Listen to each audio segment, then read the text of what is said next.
tempo que se tem que aguardar é o tempo da formação do convencimento do Procurador-Geral da República.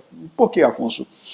Porque, em verdade, a polícia de investigação, no caso aqui a Polícia Federal, ela é uma das partes, é uma, digamos assim, das colunas de sustentação do sistema de justiça criminal. O que faz a polícia? Apenas a investigação, nada além.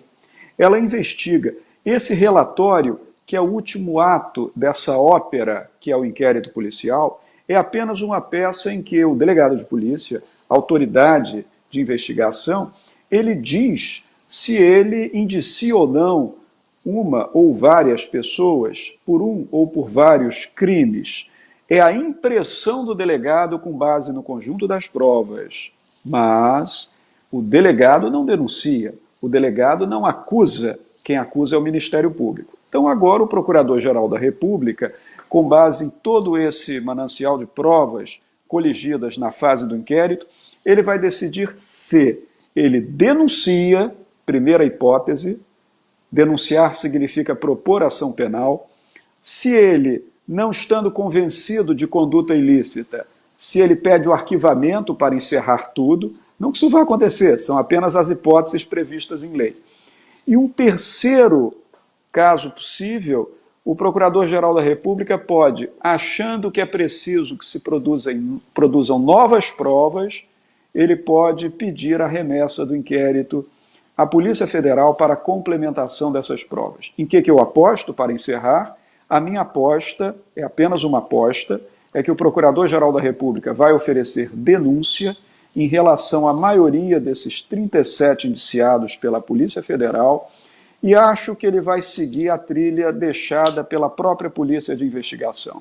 Acho que vai denunciar por crime de abolição violenta do Estado de Direito, por crime de tentativa de golpe de Estado e por crime de organização criminosa. Mas o tempo em si fica nas mãos do Procurador-Geral, ainda que haja um prazo previsto em lei. É considerado prazo impróprio. Ele pode ser seguido, pode não ser seguido. Mas acho que é possível que até o final do ano tenhamos, sim, uma denúncia oferecida. Ô, professor Gustavo, eu vou só seguir com você, porque eu queria que o senhor nos ajudasse ainda a esclarecer uma dúvida da audiência, assim, né? Depois de tudo que você nos explicou, Bolsonaro vai ser condenado, por exemplo. Ele vai cumprir essa prisão de que forma? Porque eu estava lendo aqui, golpe de Estado de 4 a 12 anos de prisão, não é isso? Abolição violenta do Estado de Direito de 4 a 8 anos de prisão. Integrar a organização criminosa de 3 a 8 anos. Então, quanto tempo de pena ele pegaria para começar a cumprir essa prisão na cadeia, ser preso? Como é que funciona isso? Vai depender um pouco do que o Supremo Tribunal Federal, que é o órgão judiciário, então note, Afonso, só quem pode aqui absolver ou culpar quem quer que seja nesse caso é o Supremo Tribunal Federal e por decisão colegiada, não é por decisão de um ministro só, não. Então, lá na frente, nós vamos ter que acompanhar isso para saber se o Supremo Tribunal Federal vai considerar possível o concurso material de crimes. Eu explico o que é isso no direito penal. O concurso material é o somatório dos crimes, o somatório das penas. Nem sempre concurso material é possível, entende, Afonso? Em determinados crimes previstos na legislação penal, um crime, se for entendido como meio de atingimento do outro, ele será absolvido por esse crime posterior. Quando há concurso material, não. Somam-se os crimes, somam-se as penas. Na esteira do que o Supremo Tribunal Federal tem decidido na ação penal sobre os invasores da Praça dos Três Poderes, de 8 de janeiro, ele está admitindo concurso material. Então, se o Supremo Tribunal admitir o concurso material desses 3 crimes que você citou, nós vamos ter que verificar, de acordo com cada agente, na dosimetria da pena, que segue um critério trifásico no Brasil, que o Carlito agora há pouco mencionou, não é? O tribunal, ao fixar a pena, ele tem que verificar, primeiro, a fixação da pena base, depois avaliar a presença ou não de causa especial de aumento ou diminuição de pena, para avaliar se há circunstância agravante ou circunstância atenuante. Do conjunto disso tudo, ele chega na dose da pena. Somando a dose da pena de cada um desses crimes, poderá acontecer, por exemplo, uma pena superior a 20 anos.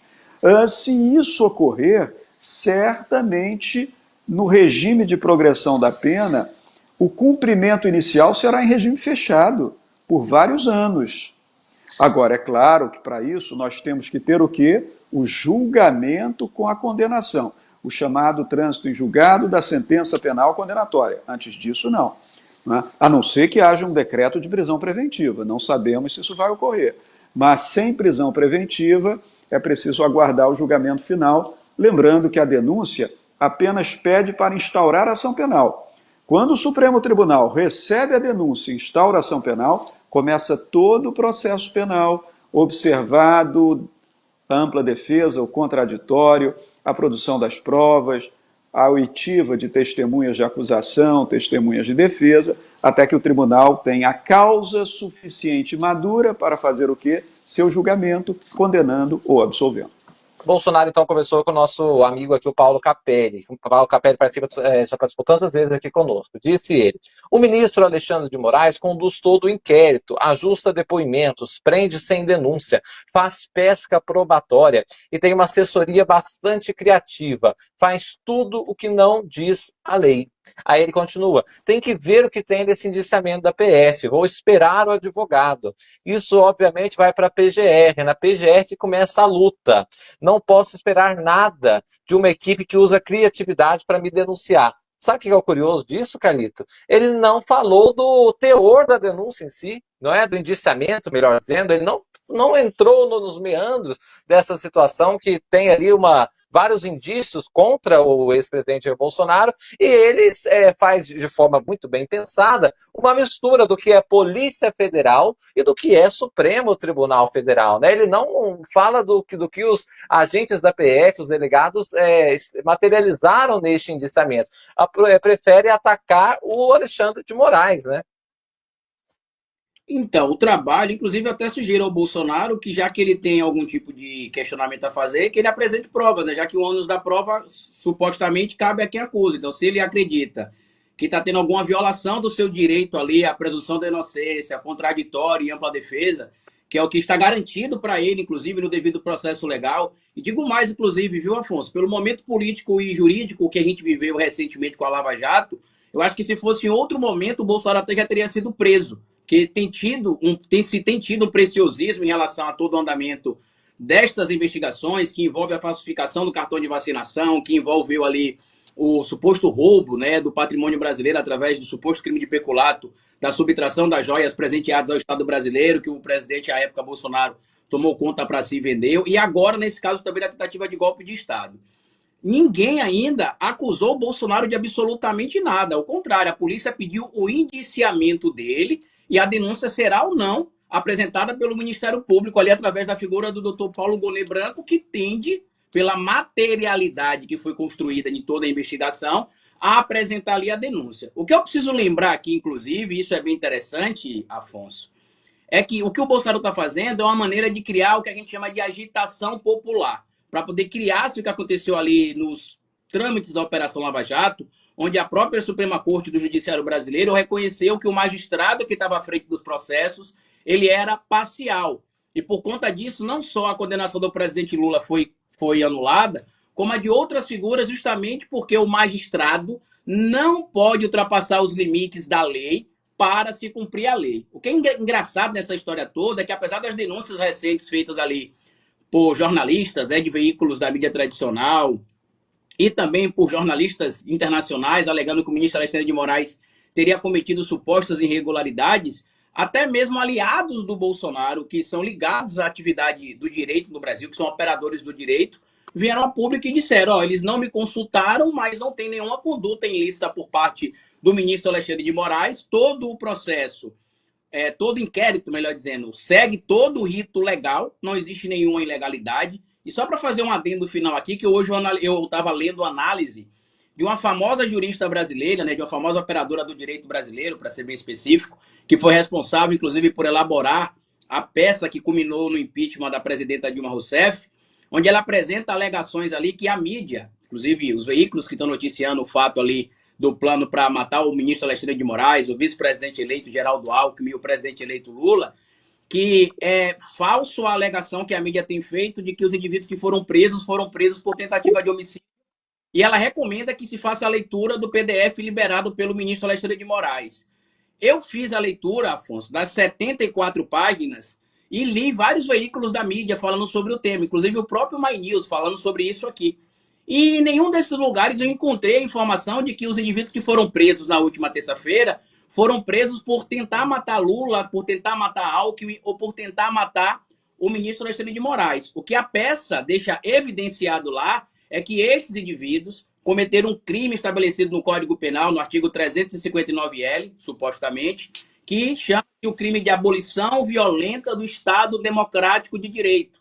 Esse, Afonso, é aquele tipo de crime que as pessoas costumam dizer que é o crime que deixa a marca de batom na cueca.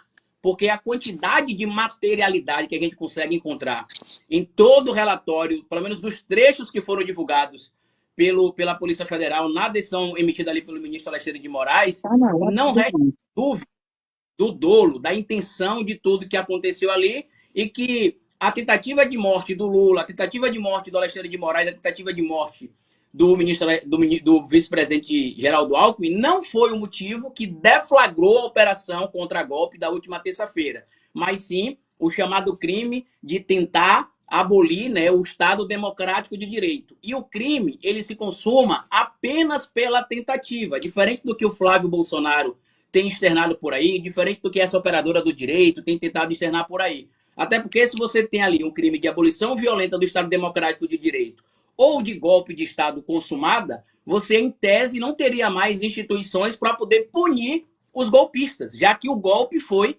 consumado. Por isso, e o professor está aqui para poder explicar melhor que eu, evidentemente, já que ele é professor de Direito Constitucional, que o crime, neste caso, está estabelecido lá, inclusive com a rúbrica do Bolsonaro, já que essa lei é recente, Afonso, de 2021, a lei que substituiu, né, a antiga Lei de Segurança Nacional, ele vai ter de lidar como qualquer outro brasileiro com as consequências dos seus atos.